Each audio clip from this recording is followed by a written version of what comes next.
Good morning and welcome to our SWForum.eu webinar on DevOps Innovation in Practice. So my name is John Favreau. I am with Trust IT in Pisa, Italy, and I will be moderating the webinar today. We have a great lineup of speakers on a whole range of DevOps innovations in Europe. But we would also like to hear from you. So we have opened a session on Slido. Maybe Julia, you can also put the information in the chat so that people can connect. And of course, you can also post questions in the Q&A on Zoom or in the chat if you can't find the Q&A section. Sometimes people can't find them. So please do ask questions. Indicate the speaker you're putting the question to, and we'll also try to answer things directly in the chat. So before starting the technical presentations, we'll hear now from the SWForum.eu coordinator, Juncal Alonso, who will give us a brief introduction to our project and what it is offering to the software community in Europe. So, Juncal, as they say, the screen is yours. Thank you very much, John. I will share now my screen. Okay, so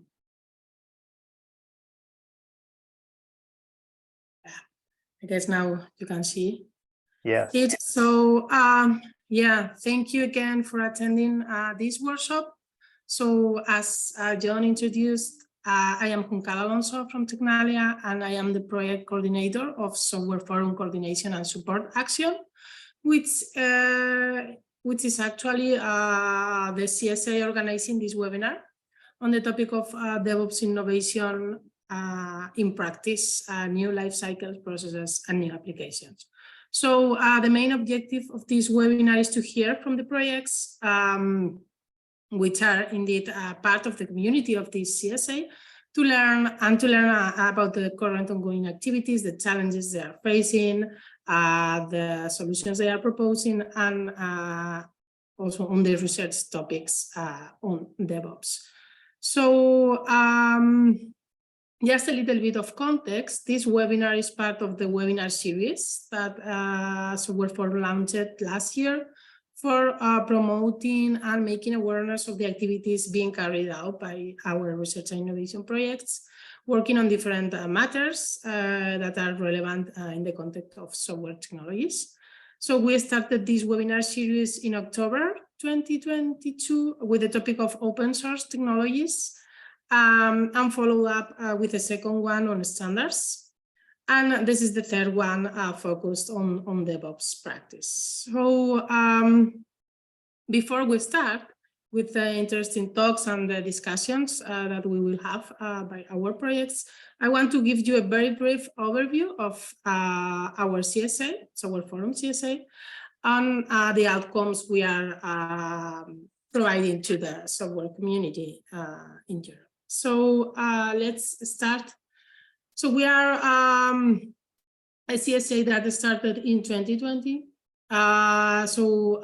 It was planned before the pandemic, but it was executed, let's say, during the pandemic and after the pandemic. So we needed to rearrange some of our activities because, as you may know, one of the main objectives of the CSAs is to create these events or these or provide these opportunities for the project to know each other, to proselytize, and we needed to adapt ourselves to the pandemic situation with more online events. But now in the last part of the CSA, we are back to the let's say to the physical events and workshops. We are just in the final phase of the project. We will be ending in 2 months, so in June 2023. And we were founded as part of the ICT 50 call. So we are 5 partners. Today here we are Trust ID, which is the communication and dissemination responsible, and me, Tecnalia, which we are the project coordinators and also developing the research and innovation roadmaps for software technologies. But we also have other partners dealing with other parts or other aspects of the CSA, which are Politecnico di Milano, the University of Oxford, and Conceptivity. So what's our main objective? Well, as a CSA, we want to raise the awareness and strengthen the competitiveness of the European software industry. And how are we let's say, reaching these objectives? So we are doing it by creating this sustainable forum, that's in our nature, in our name, software forum. So we want to create this forum for researchers, providers, any kind of stakeholders, even policymakers that deal with software technologies. This forum, in the context of software forum, has 2 meanings. Is the conceptual creation of the community, let's say, creation of this community of different stakeholders, but also we have a platform that is supporting us creating this community and providing the means, let's say, for sharing our results, also and also accessing some of the tools, ICT tools that we are creating to achieve this main objective. So here I will share with you these 4 main objectives, because these generic objectives have been or can be, let's say, described into 4 more specific objectives. First of all is to promote the European cross-fertilization on the areas of software in general, software technologies, digital infrastructures, and cybersecurity. And to do that, we have propose the key result of the cross-fertilization workshop. So we have been organizing cross-fertilization workshops from the very beginning of the project. As you may understand, in the beginning, these were online workshops, while little by little we have been moving to more physical workshops. Here, you can check our website, and with all the events we have organized or we are going to organize in the future. I have just included here in this slide some recent ones, like the one on Fast Continuum that was organized last week in Coimbra, also in collaboration with other research and innovation projects like AI Sprint and Piacere. Another big one, you can see also in the slide, another big one that we organized in collaboration with the European Commission in December last year. This was only physical one, the open source workshops for computing and sustainability. It was a successful one. We have over 200 people there. And you can see also in the slide an upcoming one next month. This one, Software Forum is, let's see, collaborating on the organization of this consultation and consultation meeting on computing continuous. So this is the kind of workshops, or an example of the workshops we are talking about. So the idea is, the objective in this cross-fertilization workshop is that different stakeholders from different domains share experience, share lessons learned, share, let's say, outcomes from the project, from their background. I mean, the idea is to mix here research communities, people coming from industry, policymakers. So this is the main objective of the cross-fertilization workshops. As a second objective, we want to create this forum, this self-sustainable forum, and this is let's say, the self-sustainable word is important for us, because the idea is that we want to keep on in the future, even if the project ends up in June. we want to keep on supporting the software community in the future with several mechanisms to create this forum of researchers and practitioners that will last in the future. Related to these objectives, we have several key results. On the one hand, we have the fellowship program. This is a program where we have selected a set of fellows that are collaborating with us, so expert people in several software-related topics that are collaborating with us in the workshops, also writing very interesting blog posts in our website and helping us dynamizing the community. So if you have the chance, please don't miss the opportunity to see the activity of these fellows in our webpage. We also have, we have been working on research and innovation roadmaps. These are delivered in form of deliverables. We have 2 versions of research and innovation roadmaps in software technologies already published, and we are working on the last one. And related to this, we have also the landscape report. So one of the inputs of the research and innovation roadmaps have been this analysis on what's out there with respect to software technologies, and also for the 3rd version, more concrete with respect to open source communities. So this is with respect to the second objectives. Going next to the 3rd one. Of course, being a CSA also involves helping the related research and innovation projects to enhance their visibility. And for that, we have several tools that we have been developing and delivering. On the one hand, we have the project radar. You can check it directly in our webpage. This is a tool that it's live there. So the idea here is that all the projects of the community can provide in some specific information can be mapped into this project radar that provides an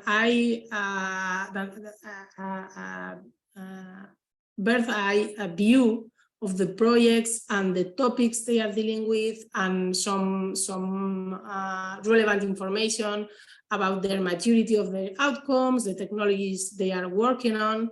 So I also invite you to see this. This project radar has been, let's say, based on a taxonomy that we have created to classify all these projects. We also provide the hub of project mini-sites. So this is a project hub that we have also in our website, where we provide like a little windows with the most relevant information of each of the project. And we also let the projects there to disseminate the news, also update these mini windows with upcoming events or things the projects want to promote to make or to enhance their visibility. Last but not least, we also provide a tool which is called the MTRL, Market and Technology Readiness Level, methodology and tool, to guide the projects, the research and innovation projects, towards more, let's say, the innovation part. Because we know that in research and innovation projects, we are focused on the technology side, on the technology readiness level and maturing, let's say, technology. But with this tool, the projects can get also a picture on how they are doing with the market transfer. And also they provide, this tool provide also kind of some recommendations. We are doing this at least twice per project so that we can see the evolution based on the recommendations they got the first time. So that's it in a nutshell. Again, here you have our main three pillars. So mapping, cross-fertilization and synergizing, role mapping and governance, and of course, engaging the community and the projects. And that's all. I don't want to lose more time with the presentation of SWForum. Let's go for the interesting talks now with the projects. So the floor is yours, John. Thank you very much, Nicole. And so I hope that all of you participating in the webinar will then take advantage of the services that we are offering. So it is now my pleasure to introduce our keynote speaker, Radek Pilicek, who is a senior architect at Seven Bowls, and who will set the stage for the rest of the webinar by introducing us all to DevOps and the innovation that is going on around it in Europe today. So Radek, the floor is yours. Thank you, John. So hello, everyone. I hope I'm being heard now. It's all right. You're being heard, yes. Yeah, You're not being seen yet. That is your slide. They're not being. Okay, and the screen will be there in a moment. Share my screen. Here it comes. There it is. Okay, there it is. Yes, thank you. Okay, so let me start with this introductory keynote to this session. So let's talk about the DevOps and the introduction to it and best practices.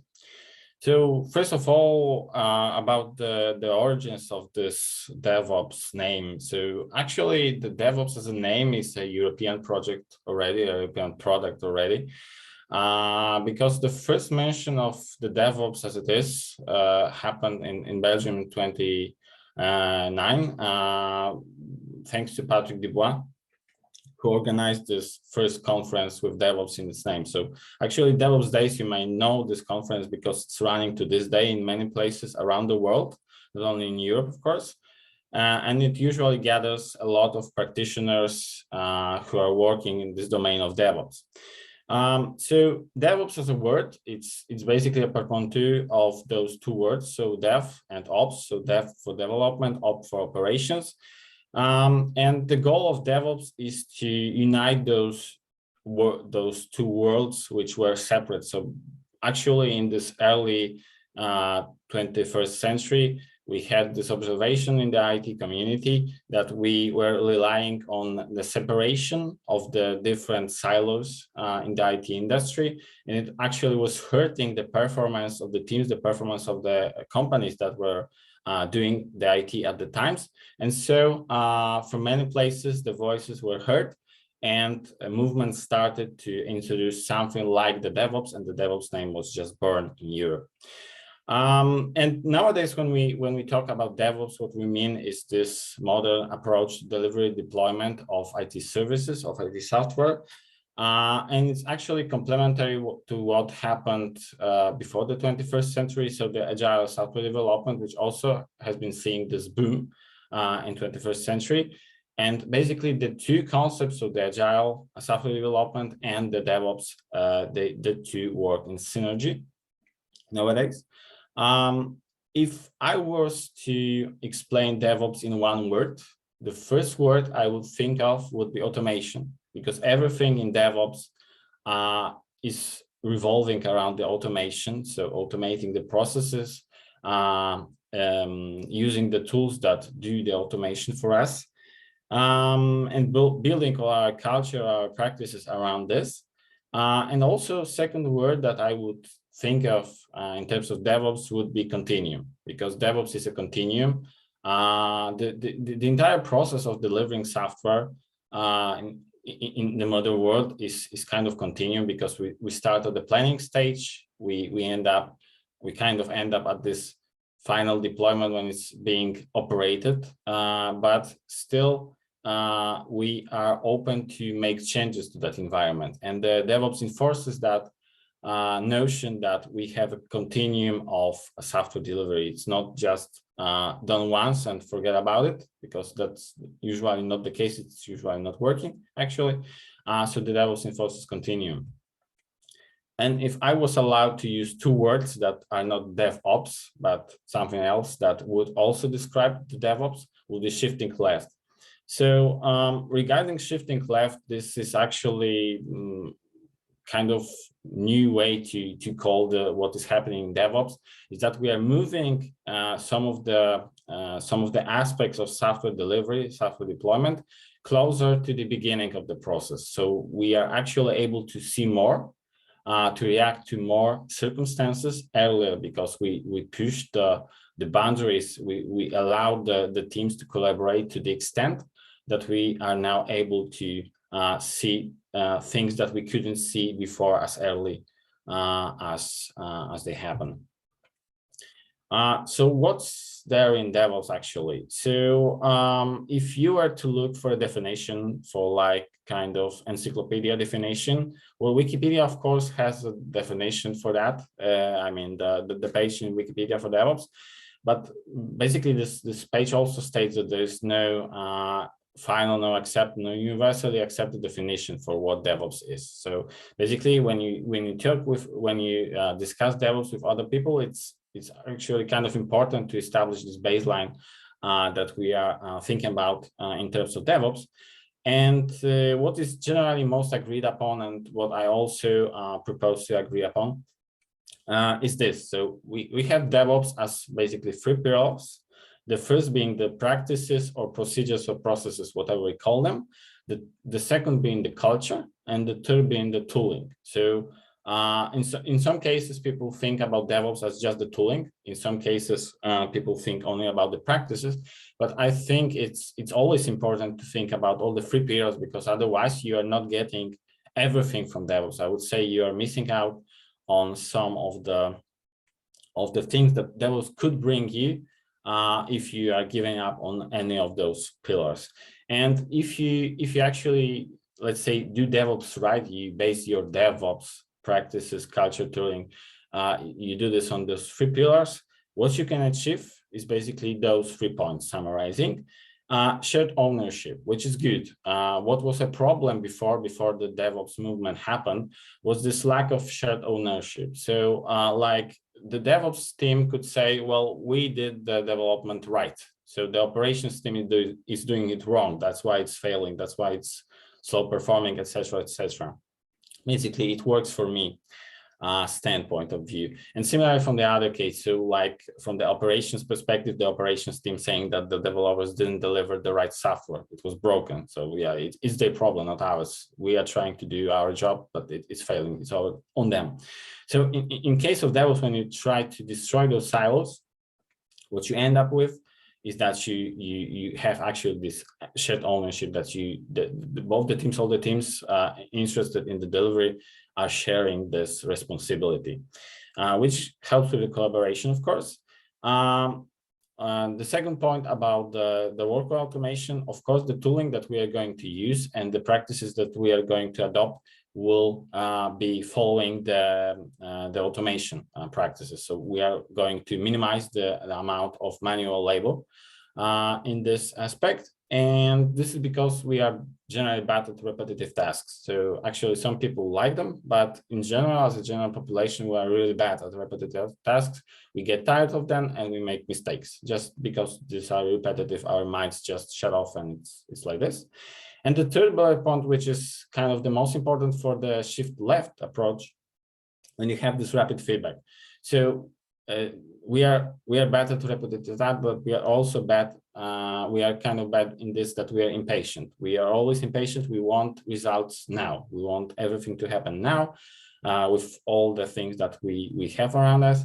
And this shows in this aspect of DevOps, in this aspect of software delivery.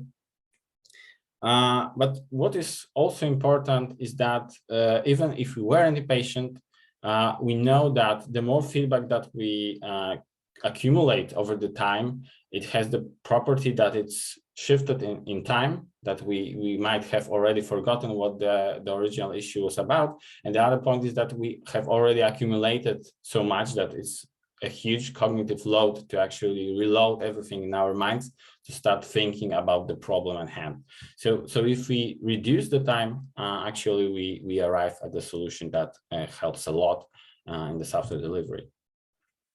Okay, so actually I've already talked about this shifting left. So it's moving those parts closer to the beginning. So like the developer, so that the developer is empowered, not drowning in work. It's not about drowning in work. It's about empowering the developers to be more responsible about what they deliver.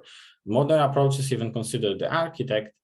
And yes, this is basically this. So what about the others in the IT industry? Because basically up to this point, I already mentioned the developers and the operations teams, but we know that other teams are also participating in DevOps, even if they weren't before. The modern movements, the new movements in this DevOps ecosystem are including them. So of course, one of the first teams that were also included was the testing team, and the entire building with the dev testing and ops, creating those CI/CD pipelines, which were creating this automated continuum, so that it was running by machines and ensuring that we are doing the right thing with our software. But also what we are gaining nowadays, like for the security folks, when we start to call this approach the DevSecOps, when we have the governance. I don't know if anyone is calling this differently than DevOps or just including governance in DevOps, GovOps. I haven't heard about GovOps, but if you have heard, tell me about it. Similarly, for the architecture, this is something that is starting recently, that we would like to, especially with this approach, with starting with the model building, when the architects build the models, kind of the prototypes, and these prototypes are also already included in the DevOps practices. This is kind of for the ArcOps. Another thing that we will also be able to hear about today, so the ML ops, so the ops for the data science, for machine learning. And finally, the infrastructure ops, when we try to push DevOps to everything, because basically when you have the physical system, the cyber physical systems, they are also to be catered for by the DevOps approaches. So this is about the infra ops. And you have some synergistic ideas that aren't really DevOps. They can live without DevOps, kind of, but due to the sheer popularity of DevOps, we are usually doing them with some practices of the DevOps. So the smart packaging, which is nowadays either minimal containers of the WebAssembly that we are using to package our applications so that it's easier to deploy them, so that we are thinking about those demarcated components that are to live separately. The approach with microservices, so the way we actually build, the way we actually design our software, so that we can split the software on small teams that can focus on their particular expertise, that they can minimize the cognitive load to only the interfaces of the other services and their service that they are being experts at. Also the cloud native, which is kind of now any native approach, because the modern practices of cloud native allow people to deploy software not only to the clouds like originally, but also to the entire cloud continuum when you have the edge, the fog, the on-premises and the public clouds. And some of the new terms like the platform engineering. So the joke in the industry is that just with the first rise of the salaries moving ops from DevOps, now DevOps are moving to platform engineers, and there is another rise in horizon. But basically platform engineering is kind of pushing this DevOps thing, or amending this DevOps thing to create internally for the companies platforms like they were created by the public cloud providers, which were offering this PaaS environments. When the developer is already instructed how to use this platform, these are the interfaces, and this is how you should proceed, so that the load for the developer is only to think about the business logic of the application, doesn't have to really dive into the details of the platform or the infrastructure behind it. And last but not least, the version control, which is kind of taken for granted nowadays, that we forget that we are using version control, but this is really synergistic to the DevOps movement. And why is that? That's actually on the next slide. So what is the current trend, kind of the holy grail of doing DevOps right to its extent, is kind of doing the GitOps and gating with that. So why GitOps? GitOps, it could be VCOps. I haven't heard anyone saying VCOps, but basically GitOps, Git, because it's the most popular version control system that we have nowadays. And this is centering all our operations, everything we do in software delivery, software deployment, around this version control system. When it's when all the automations are built around it, where all the automations are integrated with it, and there is no way, it's actually forbidden in this approach that anything is happening outside of this workflow, outside of the version control. Of course, in practice, you know, there is this red button, like with everything, even the rockets have the red button, but you can stop something from happening or actually make something happen. So the red button is still there, but it's kind of like forbidden when you push the button. It's really bad. Either someone has created an emergency situation or you are the bad person for pushing that red button.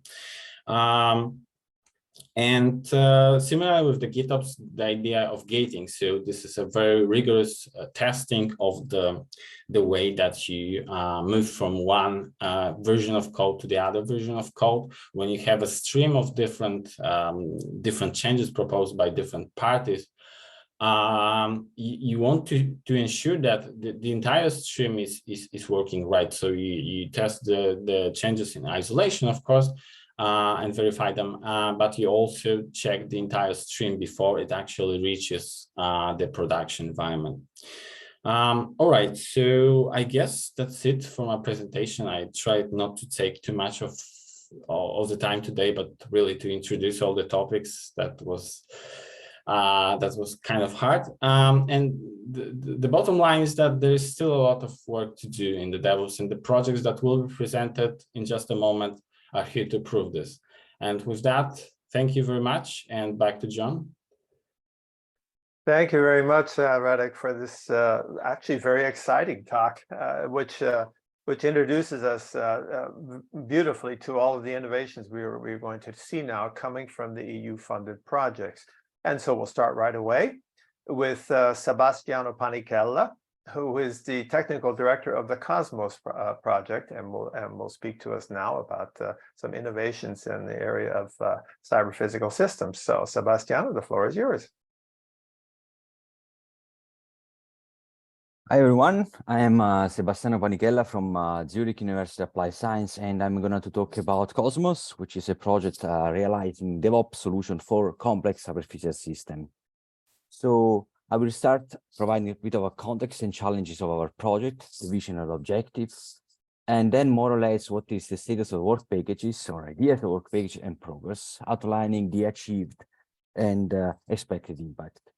So as we mentioned before, cyber physical systems are quite important, realizing the evolution of our society, and they are using different domains from healthcare, avionics, and automotive. So they're quite important. It's quite important to develop them in a reliable way. There are a couple of challenges when dealing with cyber physical system.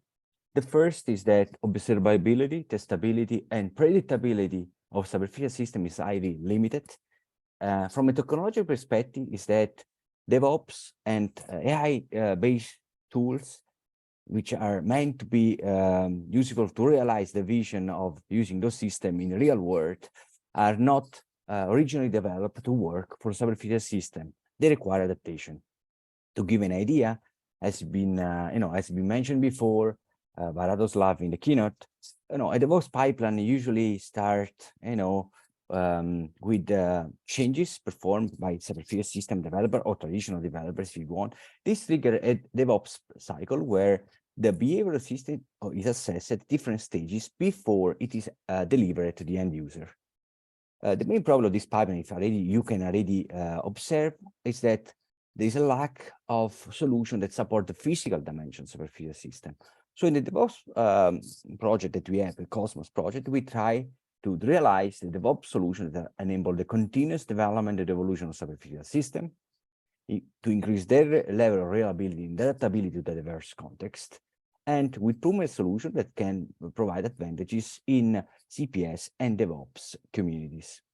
So the innovation we targeted is the ability to offline and online monitoring of the behavioral cyber physical system, where a key area is represented by the ability to leverage test infrastructure, which provide both simulation and the root solution to test continuously the system during the testing phase. And a third area is enable self-adaptability of cybersecurity system to diverse contexts. These are the three main areas, if you want, and I will go over more or less in detail on the respective innovation. All these objectives that I've mentioned before, realize verification, validation, and monitoring of the behavior cybersecurity system, are our technical objective. Our integration objective are realizing a solution that work and operate efficiently for our use cases, 5 use cases from our consortium, which are industrial, and of course, impact DevOps and CPS ecosystem, not only basically industry, but also open source community. So the way we realize our component, and we did from the very start of the project, we realize our prototypes, we integrated in DevOps technology foundation that are familiar to our industry partners and also beyond that.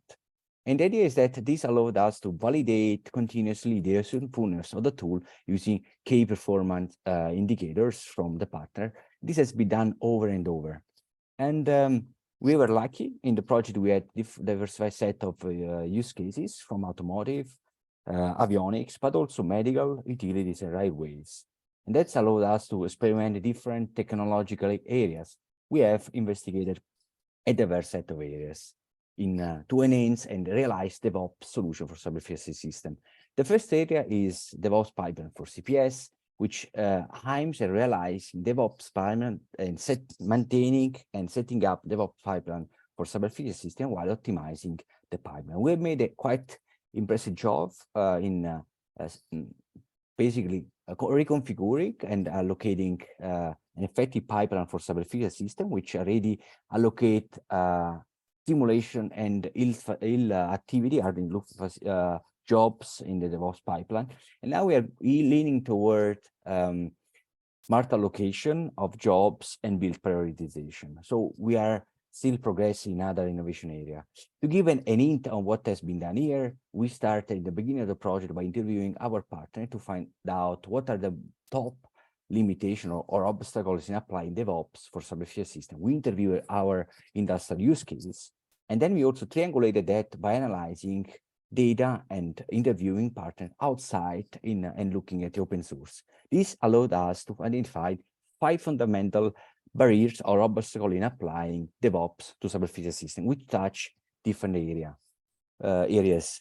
To give an idea, for example, leveraging DevOps pipeline, or let's say if you want evolving or testing CPS in DevOps pipeline, have the problem of experiencing flagging behaviors, which, for example, can be related to the hardware availability, variance of inputs, and timing issue or constraints related to concurrency events.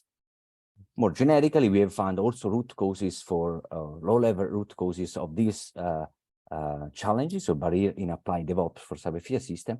And then we try to move on. What do we did? For each challenge in applied cybersecurity system, we try to find corresponding solution. Just to give an idea, we have found out that in many cases, the system has flaky behavior or has problem in the simulation realities of cybersecurity system. This required specific solution, which goes from adjust the configuration pipeline to change the setting on simulation.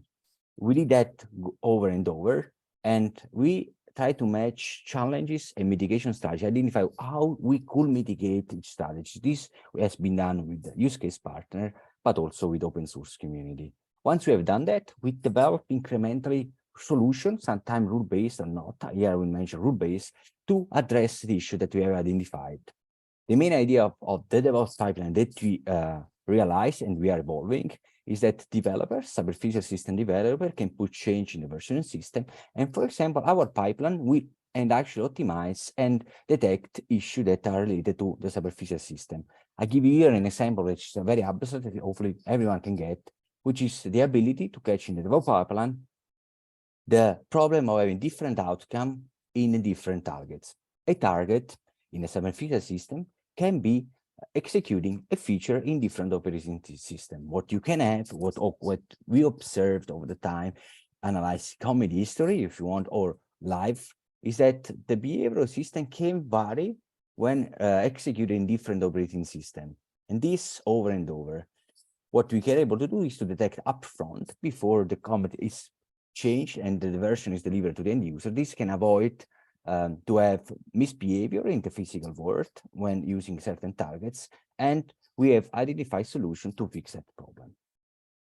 In the second innovation area, we focused on setting up verification, validation, and specification-based runtime monitoring of superficial system.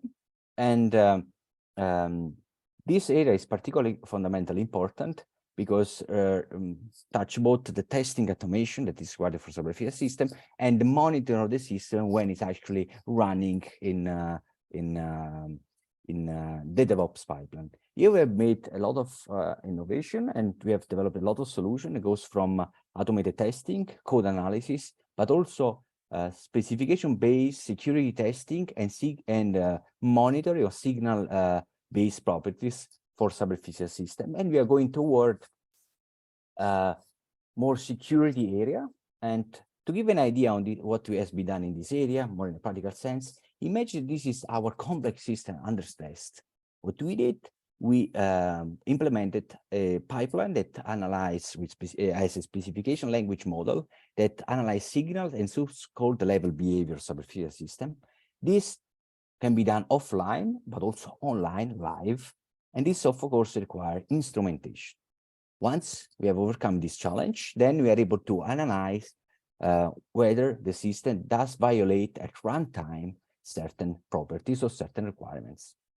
To give an idea on what has been done in testing automation, we have a pipeline that has AI-based algorithm that control the behavioral system in hardening-the-loop environments, and we basically record execution, what happened to the system, and we have a physical test optimizer which leverage machine learning to identify evolving seeds, which are initial states or continuous states that expose false or unsafe situation in the system. I give an example to give you an idea what is here. So what we have seen here, is, for example, that positioning the car in a certain way can push the car to violate the distance property without crashing. Again, in a particular condition where there are certain traffic signals that are customized in a certain way, you can observe that the car will even eventually crash toward the vehicle, violating two fundamental requirements of safety for self-driving car.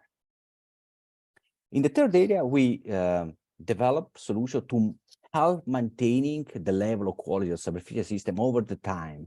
And here we do three fundamental areas: refactoring the source code superficial system, enable rapid tests for superficial system, and enable human to interact with the maintenance and testing phases. To give an idea what has been done in this area, we identify anti-pattern, or if you want, refactoring opportunities of the source code of the system by analyzing the code history of open source superficial system, a wide set of systems. And what we found out, for example, is that many of anti-pattern misbehavior that happen live can be related to synchronization and waiting events, which can, because of racing condition or delay in certain concurrency communication, can experience in harmful situation in the real world. And that's require refactoring of the code and to make sure that the reliability system gets higher. We identify that automatically with our tools.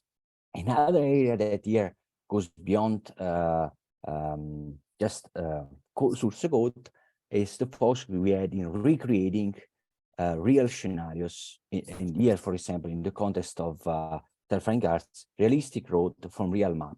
What is intuition? The intuition is that we have road that in the real world have experienced a lot of incident, and we want to test those scenarios to trace and identify if the car will work as expected. We reconstruct the scenarios. We are able to simulate a self-driving car in simulation, and using genetic algorithm, we are able to identify cases where the system will fail, and this also achieving better fault detection results compared to baseline approaches. So here in the last area, we focused more on tool for monitoring and self-healing and self-adaptability of superficial system in the field. So we are testing the system in the field, and we are trying to optimize at the same time the effectiveness and cost of digital twins technologies. To give an idea, what we have completed is we have set up technology that are able to monitoring bugs, CPS change, or flaky behaviors, and enable regression testing for superficial system. We are going toward enable self-adaptability toward different aspects that are important for superficial system. To give an idea, a practical idea, what is the main premise? We have a system or a superficial system which has certain assets, which are the superficial system data or are also CDCI data. And we have also digital twins environment, simulation and hardware that the system leverage in operation. What we developed is change analysis, regression testing, and optimization strategies for CPS and CDCI assets. What we had to start first is to understand what are the type of bugs that affect superficial system. We found out that certain bugs are very specific to superficial system and not specific to traditional system. So we need new solution to detect and solve these bugs. We also find out that superficial system, for example, looking in a specific domain of avionics, can result in safety concern. And in each domain of superficial system, safety concern can be quite diverse in how they are expressed, quite diverse in how we can monitor and alleviate them. To mitigate this problem, we tried and we achieved the development of or realization of a pipeline that is able to monitor change that lead to bugs and safety issue in superficial system, so to avoid that things have been can be experienced in operation. To give an idea on how this can be done also in a positive way, you have bugs or something that happened in operation and want to reconstruct the scenarios. We also built I think an innovative pipeline that allows to do the following. You are a drones developer. You have seen that the drones in a certain condition from the starting point to destination has experienced the crash, and you want to know what happens. What you could do is to analyze the flight logs and find out why the drones worked or that way. What we built is a pipeline that is able to analyze the flight log, reconstruct what happened in simulation, and even find out the reason why the crash was happened, but also in case of safety scenario, find out the variance of this scenario that can lead to actually crash in the simulated and the physical world. And last area, then I will conclude my talk. We are also able, in a two-stages pipeline, to predict the outcome of simulation, safe outcomes if the system will not act as expected, for example, crash toward obstacle, before even executing the simulation. This we did via test generation, creating an oracle from historical test cases. And thanks to that, we were able to have an enough strong oracle that allow us to predict for new test cases, new simulation, if the outcome of the test will be higher. Why this is important? It's important because this allowed us to save testing time while achieving the very same level of fault detection. In terms of impact, what we achieved is a lot of impact in especially increasing testing automation, which was the key area we wanted to enable in our project. But also now we are moving on reducing other or mitigating other areas, for example, security vulnerability exposure, and reducing the down deployment type of superphysical systems. In terms of technological impact, we have already developed solutions work with different DevOps and superphysical system ecosystem. We have already enabled standardization action, for example, in the specification language model that have been presented before, and we already have achieved high impact in terms of publication in top venues and creating academic material that will be used in future courses to teach our students or junior researchers how to test or evolve superphysical system through DevOps pipelines. With that, I conclude my presentation. Thank everyone to give me the opportunity to present here, and I will give the token to the next speaker, which I believe is Damian Tamburi.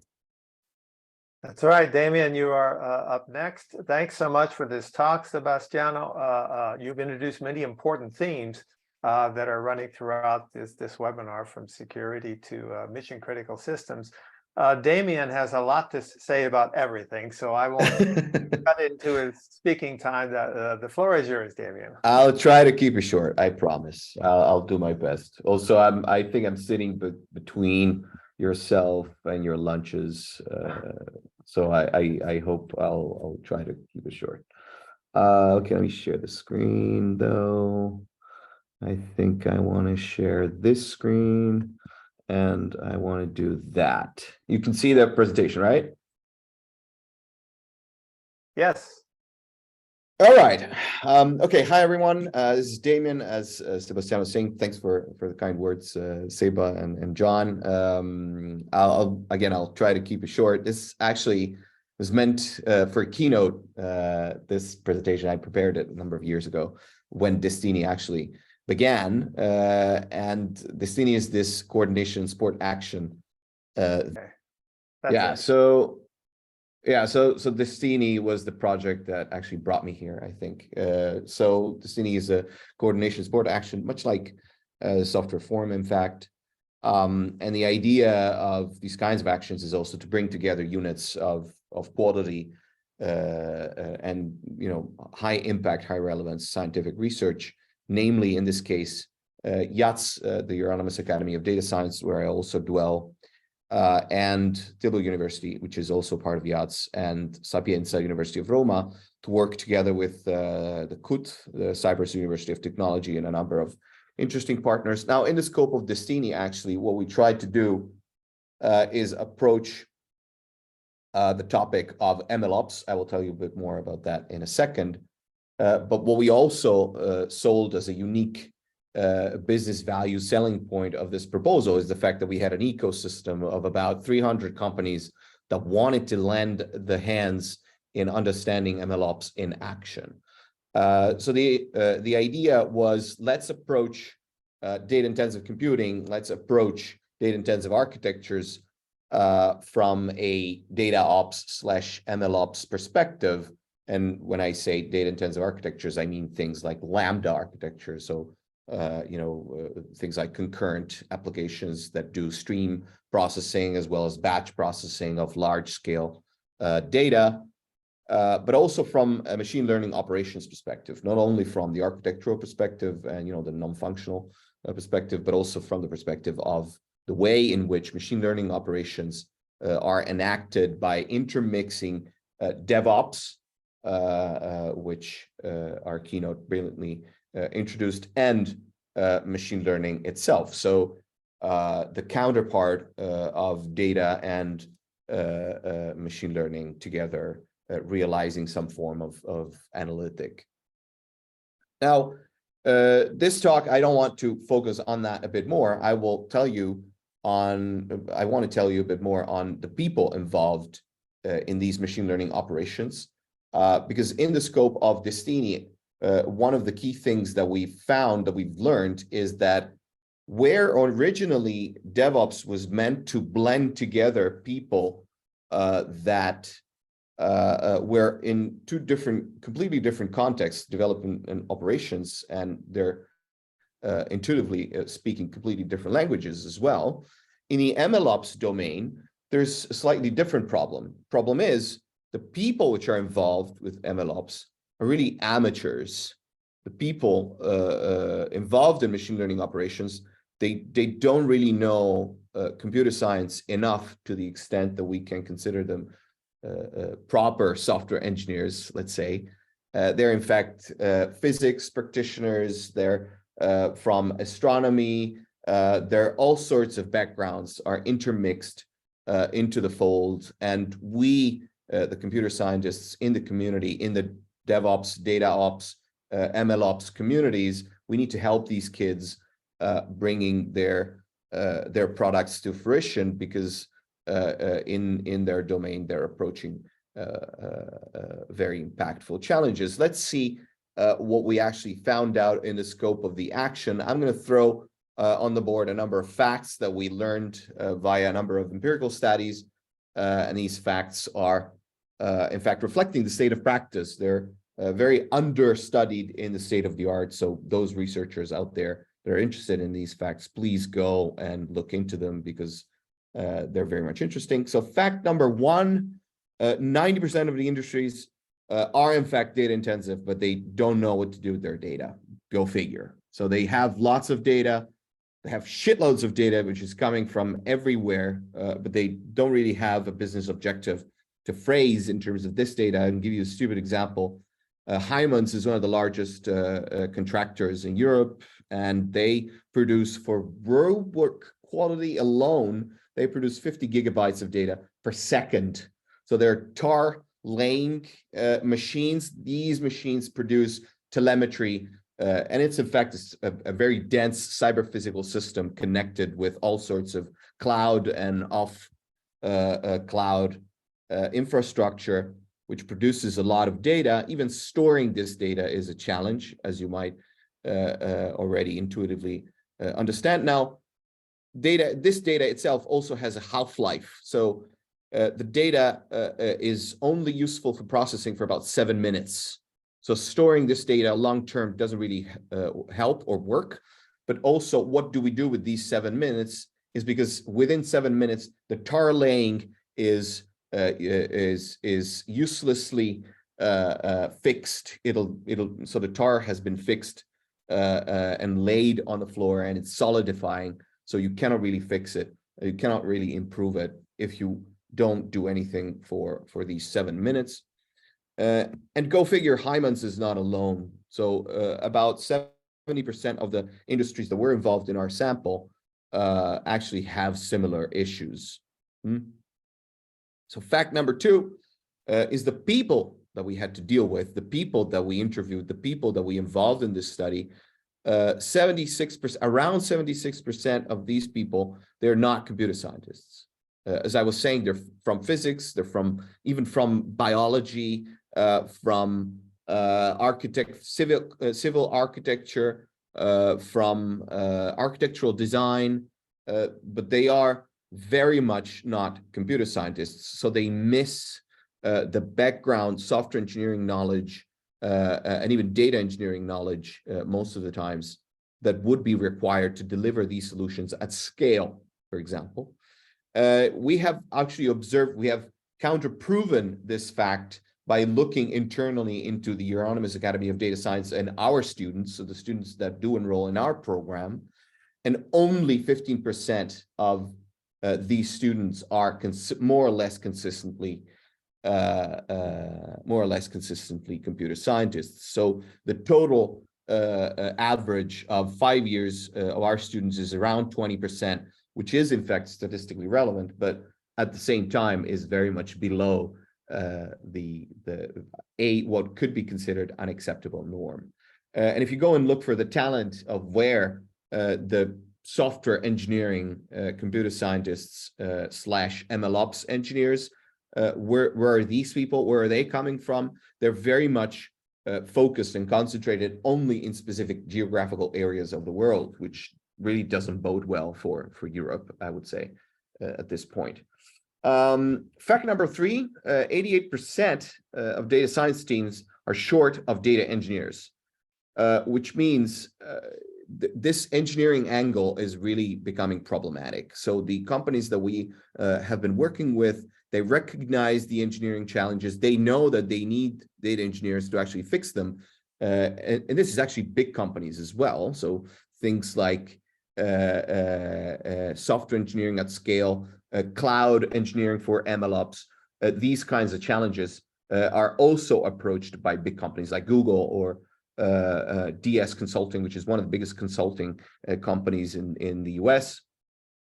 Now, these challenges have been recognized, but there's no definitive solution for them yet. This is, and we ourselves looking into it, we have barely scratched the surface here. What is more, if you go and look at the data engineers which are involved, they're overworked. MLOps people are the ones that have the highest turnover of all of the compulsive area of scientists and engineers that we involved in our study, and they change their jobs on an average every 4 to 6 months, which means there's a massive turnover. This is connected to office politics. This is connected to sometimes even lacking organizational culture.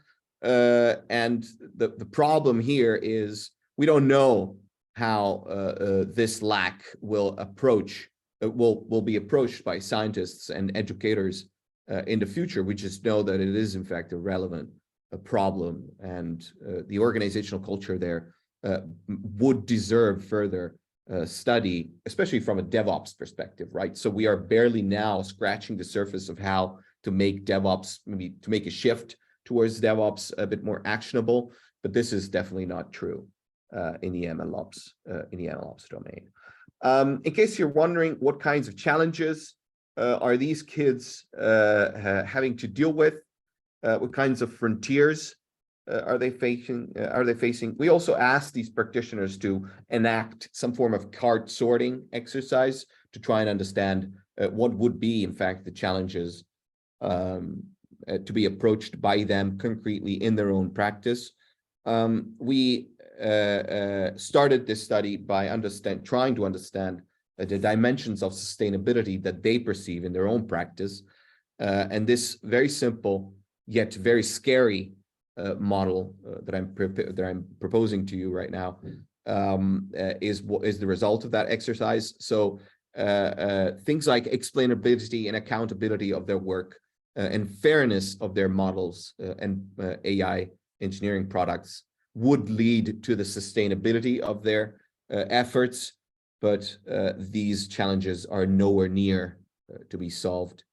We ourselves, the researchers, were able to give a bit more of a solution to the angles that we have identified. In that there are, in fact, already research areas which are rich with approaches that would at least enable approaching the addressing of the previous model from the explainability perspective, because the explainability perspective on the left-hand side seems to be the entry point of this sort of flow. And there is, in fact, already a rich area of symbolic AI, which is, in fact, very much under exploitation and under rapid development as well. And we perceive that area as one of the key assets that needs to be exploited a bit further in the future. Okay, enough with this. I know I'm taking even slightly longer than I originally planned. So let me skip to take-home messages and conclusions. So first of all, the people of data that we were involved with, and this is about around 300 to 400 practitioners. I can't give you enough data on the figures. There's more on the paper. Just go and look for it. It's on the Destiny website linked as well, in case you're interested in knowing more. So we need to help these people, right? So we want to give our hand to realizing their DevOps in machine learning promise. There's tools that we can bring into that domain as well, which is an exercise that I would definitely encourage picking up. What is more, for those of you who are working with symbolic anything, that domain will become even beyond the state of the art, because it is very much needed in industry and the state of practice as we have seen it up to now. What is more, and finally, the challenge that awaits us is underpinning a holistic approach to blending, for example, these formal methods with the symbolic AI, which is already out there, and the MLOps pipelines, which are already deployed, but even shaping the people into a properly working MLOps workforce. That's I would say a big challenge that deserves investigation from a holistic perspective, like even social and organizational research perspective, I would say. And that's it. I will stop here. I guess we're not taking questions now, but I suppose it's more for the panel, I presume. Right, John? Well, thank you very much, Damien. It was you introduced some fantastic topics, and you also made me laugh several times. So That's good. I always appreciate that also. So thanks very much. And now we're going to pass over to one of the important themes that was introduced during the previous talks, and continue on that theme, which is basically security and verification. So our next speaker is going to be Andre, who is from the very DevOps project. You can't get any better than that. So the floor is now yours, Andre. Yeah, thank you for introduction. So I'll try to keep my time as was planned for 10 minutes. So I prepared a short pitch and a small demo just to showcase what we are working on. So I will start, as everybody, with a small presentation of our project, trying to be short and technical. What Very DevOps is about, as its title says, we are dealing with automated protection prevention, starting from security requirements analysis and addressing DevOps environments, so development and operations at the same time. We are a project that includes several important partners, experts in the field. We are coordinated with Millerton University from Sweden. SOFTEAM is a French company, part of La Poste, postal services of France, but also internet and IT services for government and other users. OBO, Academy University from Finland, Montimash, French small company in cybersecurity, Ikerlan from Spain, ABB from Sweden, and Fagor. So ABB and Fagor, our end users that bring us actually very interesting case studies where they need this kind of technologies. Right. So what else? Let me start with a short motivational speech. As you know, cybersecurity is very important. Cybersecurity and software is very important. Software eats the world, and we have more and more software in our life. Software runs the world right now, and as we actually could notice that cybersecurity became very much important. And just to showcase what it means, we had a tremendous amount of software vulnerability discovered year over year. Currently, one of the databases repositories for vulnerabilities contains more than 200,000 entries, right? And it's growing faster and faster. Additionally, what we can look at is that software, like critical vulnerabilities, those that can be exploited by attackers, becomes more and more critical, specifically for software in software world. And there was a study that showed that there was 80% of systems that actually has some known vulnerability inside, which is not patched.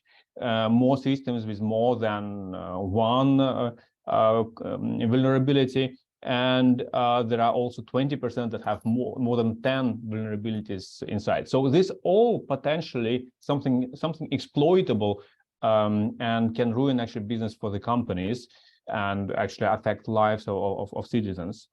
Right.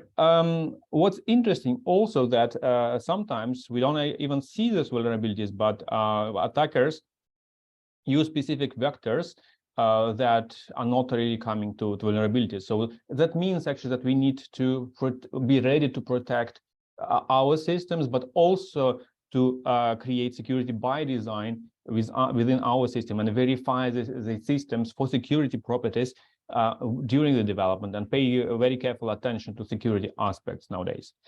Right. So one thing to notice, I mean, we discussed, Radoslav actually mentioned one thing, which is left shift, right? And DevOps promises us some left shifting of everything, of quality, or like more feedback from the users, more fast iterations, right?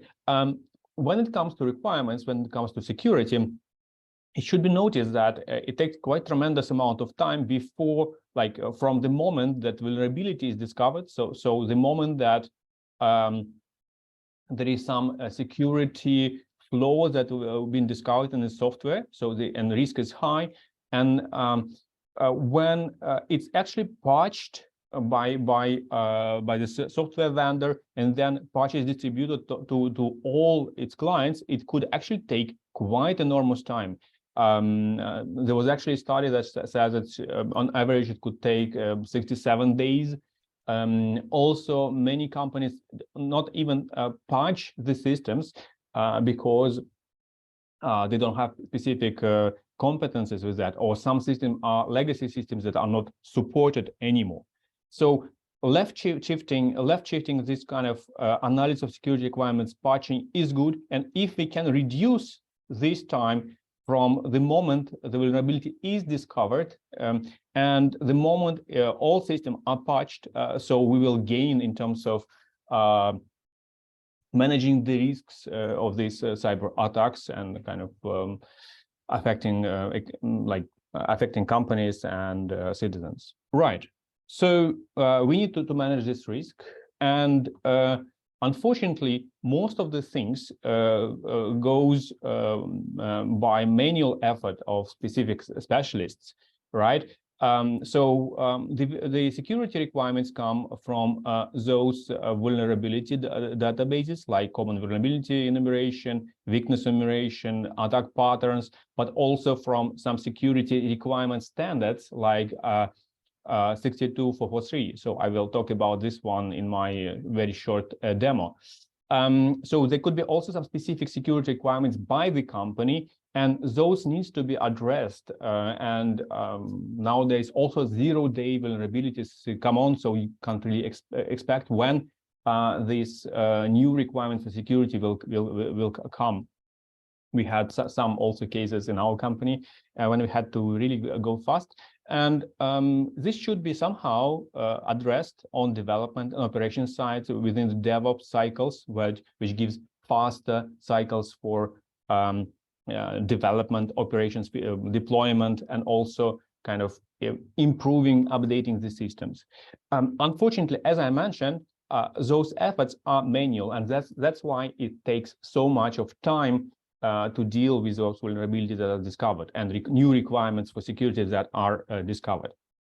So our promise, our hope in Very DevOps is to help to automate this process. So dealing from analyzing security requirements, then do something with formalization of the security requirements, and from this formal models to generate multiple artifacts that can help at operations that to, let's say, configure firewalls, for example. So configure vulnerability scanners, create some rule-based monitoring for anomalies, but also that could actually help in development activities with, for example, automated checks, automated tests, design checks, based on specifications, security requirements, specifications that we create, right?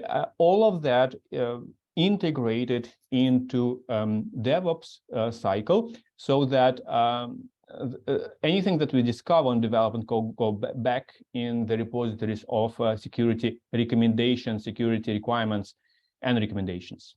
Right. So we deal with automations, and with that, we actually creating specific methods and tools based on modern NLP techniques. So the one that was Damian mentioned previously. Large language models and so on. Based on that, we create a tool chain and specific enablers for CI/CD processes. So all tools that we create should be integrable to CI/CD. Our potential users can actually easily integrate that in their pipelines. Right. So just to recap, mission of our project to set up methodology and setup of tools that to improve this automation. So Radoslav mentioned left shifting automation. We are working on that, and specifically in formalizing security requirements, generating various artifacts like trace monitors, locating root causes for vulnerabilities, identifying security flaws in code and design. Right. So so we actually at the last year of our project, so we developed quite a lot of different tools, about 15, and in terms of Working with requirements in natural language, we created specific tools that can detect requirements in the text, can detect security requirements, can provide some locate recommendations that relate to these requirements in natural language, find the specific test cases, also check for various smells, anti-patterns in requirements in natural language, also check for logical consistency of those requirements.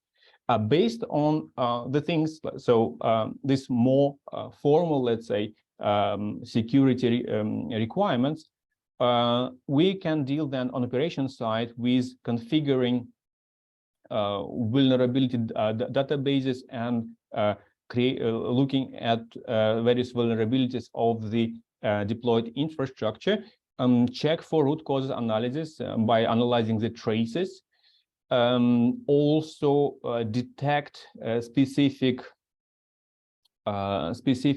issues in requirements and specifications, right, and provide some recommendations about how to fix and what to fix in the system. On the development side, we create specific test suites and work on localizing the faults into in the system based on analysis execution of logs and various starting from formalized requirements and going to analyzing execution logs and creating vulnerability reports. Okay, so this is kind of overview of what we have. I promise to be short. At the end, currently we have around 10 use cases, which are very nice, brought by ABB in Fagor. We have about 15 tools that most of them are kind of open source and could be freely used. We have around 20 papers, scientific papers that discusses those approaches. We are currently compiling a book actually that would actually present our methodology and all different methods. So I actually wanted to focus also on key innovations so far. In the project, we collected quite a lot of data sets with natural requirements that are classified and labeled by us, with some mapping for security guidelines. So also specific tools for ML-based anomaly detection, metamorphic testing, vulnerability detection. So challenges that we see ahead, so all this requires very careful validations and approbation, I would say, in industrial settings, and this is what we are currently doing, and we hope to get quite nice results with validation studies in the industry. So to really get a bit closer into real things, to the ground, I want to present you some DevOps scenario that might be helpful for you. So we will start with some requirements in natural language, and we will see how that could be used in CI/CD pipeline, how it could be automated in terms of analysis and detection of specific recommendations and test cases and fixes for specific things. Right. So starting with that, I'm not quite sure if you are familiar with a standard called 62443, but it actually provides quite a lot of very nice recommendations. So that should be applied to IT systems, and these recommendations are quite wonderful. Like component shall provide and integrate into a system that provides the capability to protect against any given human user account from reusing passwords for a configurable number of generation. Okay, this looks like a good one, but at the same time, as a developer, sometimes I'm puzzled what does it mean for my system, how it should be implemented, what are the good practices for that. I can actually reference to a specific database called STIG viewers. software technology security technology implementation guidelines that provides quite a lot of guidelines for different systems, and it can show various critical things in terms of configuration of, for example, Mac OS, what things needs to be really configured and how. Also what should be enabled and disabled in each system. It may also give me some tests and fixes, right? However, if I kind of blindly try to put my a requirement from the standard in the search link, so component shall provide and integrate into system that provides capability to protect against any given human user account for using passwords for a configurable number of generations. Right. If I put that in a search bar, it doesn't actually bring anything. So okay, so there is something.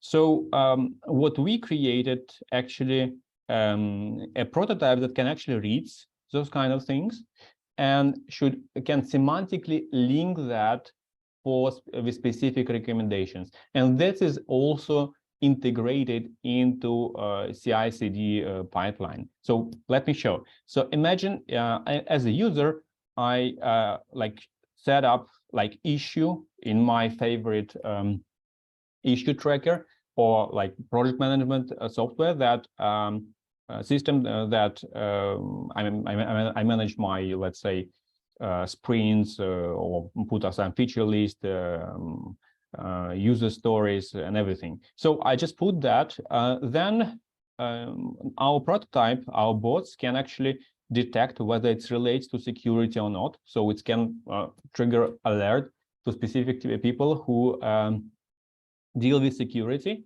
So saying this one is security one, please be careful about that, right? And then the same bot can actually go through the database of recommendations, and for specific platforms that I'm using, it can indicate the most relevant ones and most relevant recommendations. Like for example, in others like configure password, configurable number of generations, you can see that the prototype actually showed quite a lot of relevant information. So like macOS must enforce a limit 3 consecutive invalid logon attempts, user before user account is locked, and so on.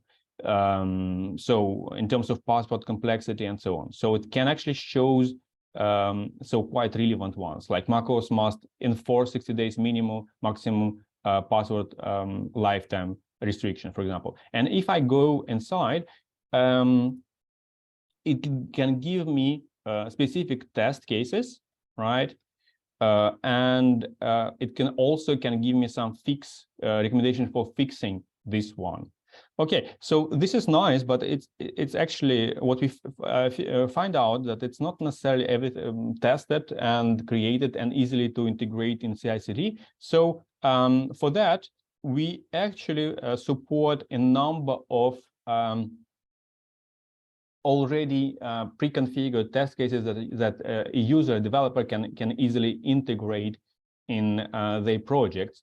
So for those ones that were found relevant, so the bot went to our repository, says, okay, sorry, probably there is something missing in those test cases. There is no specific ones for those ones. So, and the bot created for me specific, let's say, feature requests. So our team, very DevOps team, can help and create specific automated test cases based on those requirements. Okay, and based on those findings. So this is how this works. We hope to integrate more tools in a similar way, so that it can be integrated, getting from specific security requirements down to test cases or any other actions on operations. So with that, I guess I can stop here. Thank you for your attention. So if you have any questions, you can contact me. By email or by Telegram, or any other means. Okay, thank you. Thank you very much, Andre. That was really very interesting, and I especially appreciated the practical demonstration of what it means to shift left in a practical application. So now, before we move to Matija, I would like to remind you that we're going to do live polling of the audience, and I believe Julie will be putting in the information. Yes, she has taken over the screen. So please, those of you and participants, go to the polling on Slido and put in your opinions as we build a word cloud, let's say, about key questions in DevOps. And the first question is, what barriers keep DevOps from being applied today? So please put in, help us create that word cloud. Okay, so now let's move to Matija, and we will continue now. In fact, the very first word that went in there was security, and indeed it is. And we will, in fact, continue this very important discussion.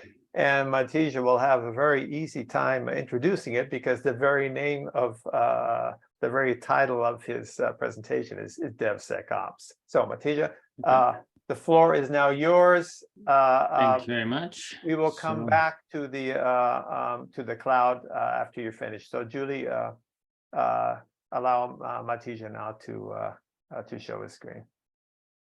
I guess that I'm sharing the screen, so I hope that you see the presentation. Yes. Okay, great. Thank you. So I'm Matija Cankar. I'm from XLab. I'm presenting the Piacere, which is the EU H2020 project focused on DevSecOps, and our acronym Piacere stands for Programming Trustworthy Infrastructure as a code in a secure framework.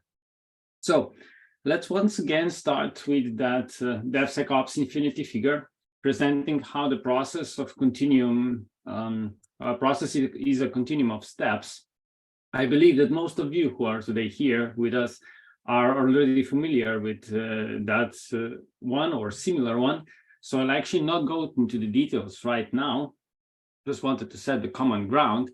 But when we start with the DevSecOps, like also presented by Radek before, and we read everything about DevSecOps, like workflows, steps, culture, etc., we face challenges, how to implement that, and what we should grab and how we should tackle each step. So what are those tools in our arsenal? So in the DevSecOps, in Piacere, we start with some challenges, and in that part, we focused on what are those languages that we should use, how we can start actually, how we can lay down that application, and can we optimize it, and can we make it that is, I don't know, not provider specific, for example.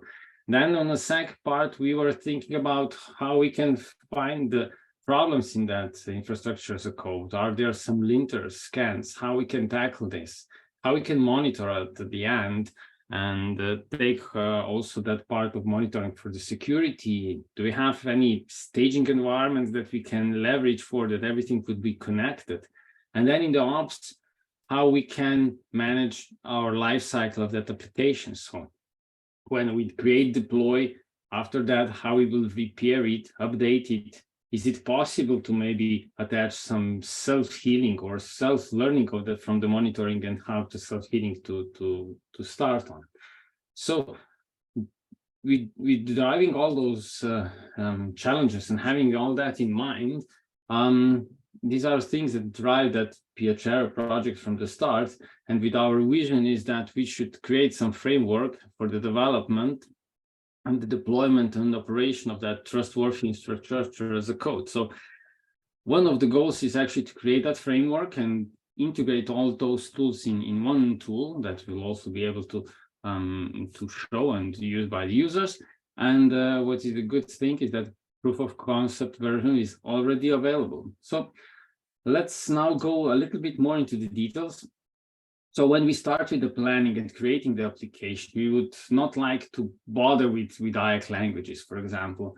which we would just like, to lay down the application on the paper, do some checks, optimize it, and then we would like to get that infrastructure as a code that we can deploy. So for those steps, we actually created the DOML. So this is the main specific language that focuses on elements and relationships. So today we don't have the time to go into the details. Therefore, I'll share just some graphical representations showing how the relationships between components of applications and infrastructure can be linked and shown to the user. Then when the model is prepared, which needs to be verified for inconsistencies, and the user-defined checks can be included. So if you have verification model checker included, after it, we optimize it. So this is a step that maps your idea from DOML with a concrete element from specific provider, for example. So we have a catalog of provider elements, which can be VMs, storages, or other things. And we kind of track the performances. So we are able to get a concrete infrastructure element that suits to your app with defined constraints. And next step is to find from those results to generate the code. So this is the IAC code generation steps. And then we finally had the code that is executable by the orchestrator. So looking at that, we have a next stop is security first, of course. In the security, one next step is that we need to inspect the results once again, just to be sure. Here we have kind of a pipeline that I sometimes refer as a continuous security pipeline, because every IAC should be checked again, at least before the deployment, but also after. So for this, we implemented a security inspector and component security inspector. And together, they cover a lot of things. With the IAC security inspector, we can perform all those scans that are listed on the right. While with the IAC component scan, we are also able to get the feedback on components that you use. For example, for Ansible collections published on Galaxy, we are able to notify you if you are using the deprecated models, if we can kind of determine fully qualified names, detect common usage anti-patterns, or find model name clashes, and etc. So after that, we can finally jump to the runtime part. Here we have a runtime controller that coordinates the application lifecycle management, including the usage of Canary Sandbox and IAC execution manager. So Canary Sandbox environment is an environment that we are able to use as a controlled simulated environment to test if the deployment will succeed. It's kind of a dry run functionality with provider API mockups behind and similar things. And we are surely that this will be sufficient. Then we can use the IAC execution manager, IAM, that actually deploys an app and manages the lifecycle of the application. And it also can support multiple infrastructure as a code languages. And then when application is alive, we need to control the vitals. So the monitoring part, so this can be done by monitoring events for our agents that are deployed, and showing the results through SIEM systems and using anomaly detection tools that we also developed inside the project. And monitoring data is used for inspecting the application behavior. This one, we automate it by using the self-learning mechanisms. And if we trigger something in that time, of course, we can initiate also self-healing mechanisms to heal the application. Well, to wrap up all those parts in the Piacere DevSecOps actually integrates all those tools and services in one IDE. So we divide those things in the design part, which is development and verification, and runtime part, which is deployment and monitoring mainly. And the IDE, I hope that you can see it also some screenshots here right now. The design part tools can be initiated with specific pull-down menus, usually on the left part of the Eclipse, while the runtime parts are mainly accessible on the bottom and the tabs on the right. So I guess that my time is already up. So I would only take this opportunity to invite you to visit us or visit our GitLab or YouTube channel or web page, where you will find more about our project and other general data that I didn't cover today, and find also our deliverables and use case examples. And of course, please give us some feedback on social media channels and etc., so that we can be still in contact with you. So thank you very much. I hope that it was a little bit speed up. Well, thank you so much, Matija.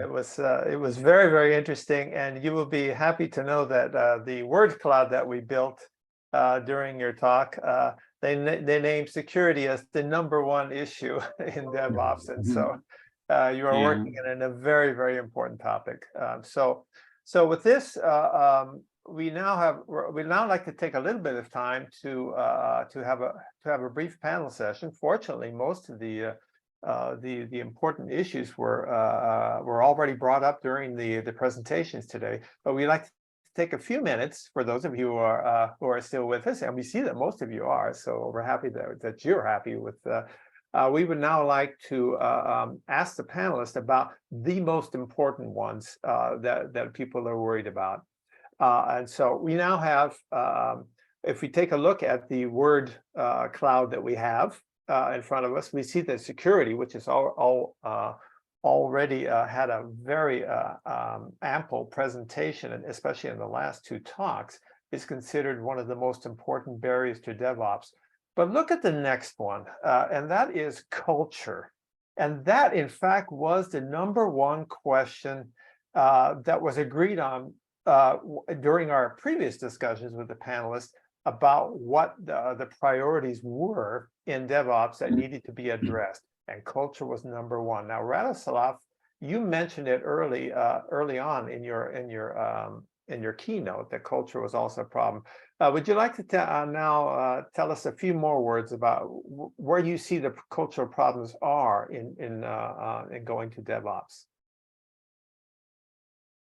So, from my perspective regarding the culture, it's maybe the problem is not the culture itself, but the fact that we forget about the fact that the DevOps should include the culture aspect, and that we're trying to add the new tools to our tool set. We add new, let's say, activities for the employees, but we don't really encourage them to collaborate more. We kind of forget this at the social level.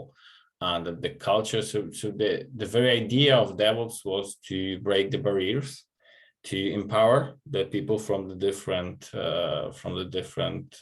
aspects of the software delivery, and basically improve the entire process from end to end through that, not just by applying new tools. And most of the time we forget about the culture. We just say this is the new shiny tool that you should be using, and it's basically boils down to one team using that, and there is no change in the actual collaboration between the silos. So like we rest siloed.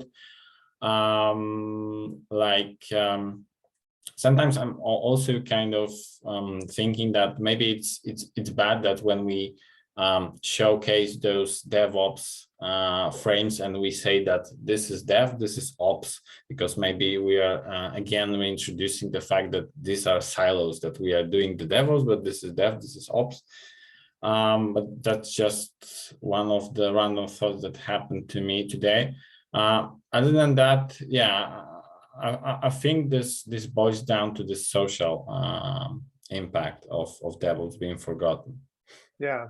I understand. Thanks. Matija, is this in sync with your experience in applying DevOps in cultural problems that can arise? Yes, I guess that's the same that was actually mentioned with the Radoslav. I agree. I agree that also that it could be that, you know, the roles of the people that are involved in the DevOps can be different from team to team also, which also means that people need to kind of also work not just with the tools and who is working in what and how, but how they collaborate with that, everything together. And I think that it's no one recipe how to do that. And this is maybe this challenge, because it's more teamwork, I guess, at the end, and not just you know, putting the roles to the particular persons and then you just, you know, start and everything works. Yeah, understood. Okay, Andre, I'd like to hear from you now. I mean, you're working with also people who come from different cultures. For example, security people who come from a very specific culture. What kind of cultural problems have you noticed, or do you think could arise? Oh yeah. So actually, something that triggered my attention is so previously we talked about ML ops, and in this project actually I worked very much with data scientists, and I actually really like hit the barrier because we couldn't understand each other. So I came from kind of model-based, model-driven engineering approach, and for me, model is architectural model. For them, model is completely different thing. So like when I say architecture, so they understand completely different thing. For them, architecture is kind of pipeline with specific neural network stuff and maybe specific actual name for that. For me, architecture is completely different thing. And so, I mean, it took me about one year actually to start to talk to their language and try to adapt myself. But I also noticed that they couldn't adapt to me. So this kind of things about the culture. Here I think the most important thing is that many companies invested in processes, and they are so much productive because of those processes and because of separation of concerns. So we have security guys, you have infrastructure guys, you have requirements engineering guys, analysts, business analysts, and so on. And so the companies are so efficient because they separate these concerns and do this kind of manufacturing process of the projects. Right, whereas DevOps is addressing it like a smaller team that provides a smaller services, smaller components, and this is quite a paradigm shift for organization, not specifically for people, but also and so it's not quite obvious what we can get from that. So it's very good, but also among the developers, I don't particularly see the people who actually quite good in ops part. Right, and this is a completely different aspects. So to me, this kind of challenge, which is not kind of easily addressed. Also, if you in previous talks we had students, right, and you spend so much of time learning machine learning, statistics, and everything, or you spend so much of time learning about software engineering and everything. But you're not specifically very much kind of capacities and expertise in operations parts, right? And monitoring, security, and so on. So to me, this culture thing, it's not necessarily about like trying kind of move people to use this kind of technologies. This kind of lack of knowledge and the way that we separated ourselves previously in terms of specialities and expertise. Right. So, I see. Matija, I noticed that you were smiling as Andre brought up the problems of cultures across communities. Have you run into the same problem? Well, I know a few data scientists, and yeah, I agreed with that model thing, that when you say model, this is something else in their minds. So this was why I was smiling, actually. Yes, yes, indeed. Okay, I would like now to address one more issue that was brought up by Radek right at the beginning of his speech, and it was that DevOps is all about automation. But is that really true? I mean, it is true, but of course, but is it really possible is the question. Are there things that still cannot be automated ever? Andre, do you have an opinion on this? Yes. Manual reviews that only the humans can do, for example. I mean, more and more we have this kind of generative technologies, right? So nowadays we have this huge advance on ChatGPT and stuff, and so trying to generate everything. So it seems to be actually joining this left shift thing. But each time we find something that only humans can do, like setting up requirements, right requirements. Also, sometimes verifying what is generated is quite difficult. And getting that requires also quite a lot of human expertise. Totally generating things, not possible. I actually hear this kind of promises all the time since 2000s, when model-driven architecture came in with generation and stuff and layers and everything. And this is beautiful as a concept. But many times we see that so smaller things needs to still to be adopted by humans, and sometimes these small things are very difficult, extremely difficult to handle. And yes, we have more and more automation. That is helpful, and hopefully it's not intrusive, but still quite a lot of things needs to be done by people. And I don't see any kind of progress. Well, it's probably difficult to see. But okay, from the early days with compilers coming from assembly to high-level languages, we have a more and more automation and very nicer things and more pleasant environment for developers, as DevOps would give, but still quite a lot of manual work. And I don't think it's... Well, Radek, you brought it up first, and I'm sure you've also run up against a lot of walls in automation. What has your experience been? Do you have you had a similar experience? Yes, so regarding automation, I really hope that we cannot automate everything, so that we don't lose our jobs, of course. One reason for that.